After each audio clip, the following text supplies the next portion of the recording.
Awall here from FTW Broadcasting, bringing you another Esports FTW. This is a segment where we highlight esports and Starcraft 2 news and websites in an effort to build up the community and keep you abreast all the hot Starcraft 2 action.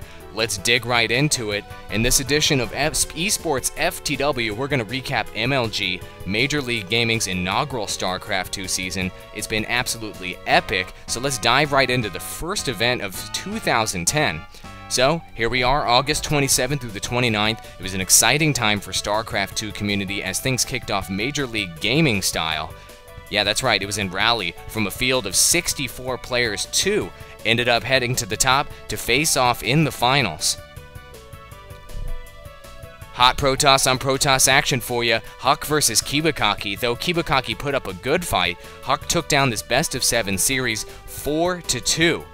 So what does this mean for Huck in the future? Well, actually, Huck will go down as the very first MLG StarCraft 2 champion, a title which has propelled him into being a crowd favorite. Now, Huck was satisfied with the title win. He's actually only satisfied with wins, as he said in interviews before, and pulled down $2,500. He's got to be happy about that. Kibakaki went ahead and pulled down $1,500 himself, and Sock ended up pulling down $1,000. So that means that the top 3 players in MLG Raleigh were actually Protoss players. This is notable because at the time everyone was complaining about how imbalanced Terran is, so Protoss FTW, I love it. That takes us right into our next leg of the season, MLG DC. So MLG DC was only 1 month later, October 15th through the 17th, and once again, the field of 64 fierce competitors duked it out for the top prize of $2,500. So let's take a look at that finals matchup. In the finals, internationally acclaimed Zerg player Idra was up against rock solid Terran player Select. Now Idra ended up taking the series down 2-0 and only lost a total of 3 games in all of MLG DC. So Idra's training in Korea was extremely worthwhile, and he lived up to everyone's very high expectations with this victory. So good job, Idra. So the question here is, what happened to Raleigh champion Huck? Well, actually, it's kind of a funny story. He had a chance to be in the finals here against Idra. He was trying to bust his way out of the losers bracket. There ended up being some technical difficulties with the match between him and Select. Yeah, well, the technical difficulties in Game 2, Huck ended up typing in the chat box something about a mothership. It ended up spreading around the crowd in this show match. Huck, being an extreme showman, ended up mothership rushing Select. So there was a bunch of crowd noise, and in the chat box to Select, it'll go down in history. Huck said, "That's Halo, don't worry," inferring that all the noise that was happening was from the Halo crowd next door. In fact, it was from the StarCraft 2 crowd going nuts that he mothership rushed in such a pivotal match in such a big tournament.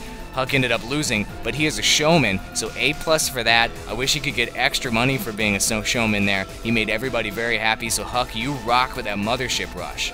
So anyway, then it arrived. StarCraft 2 National Championships came up in the beginning of November. On November 7th, 2010, the very first StarCraft 2 National Champion would take their share of a $17,000 prize pool. Now, going into the National Championships, all eyes were on Huck and Idra as they were the Raleigh and DC title holders. However, both of them got eliminated on day 2 as the field doubled in size for this championship up to 128 people and made the competition in this tournament all the tougher, as only one of the top 8 seeds actually made it into the top 8 in the end. That person being Druby, he ended up pulling down 8th place and winning $500. So a very tough field here at MLG Dallas. Moving into the finals, looking at it right here, StarCraft 2 National Championship with $6,250 on the line. Nobody picked Swedish Terran player Jinro. Well, maybe a few people did, but not many picked Jinro, and also not many people picked Canadian Protoss player TT1 to be in the finals. A very unlikely matchup, especially Jinro. However, Jinro dominated. I mean, 4-1, he pulled it down with the victory over TT1. And I've got a great picture here for you. Jinro with a gigantic check that says StarCraft 2 National Champion, $6,250 he pulled down on this. What a sick title to hold, the very first StarCraft 2 National Champion. congratulations to Jinro and Team Liquid for this victory. Speaking of Team Liquid, the story of this tournament was all about Team Liquid. This is the top 8 players. Jinro with 6250, Tyler with 1750, TLO with 1250, and Rhett with 625. 4 out of the top 8 players in this tournament were Liquid TLO. They've represented and they have demanded respect in the Starcraft 2 community with this showing.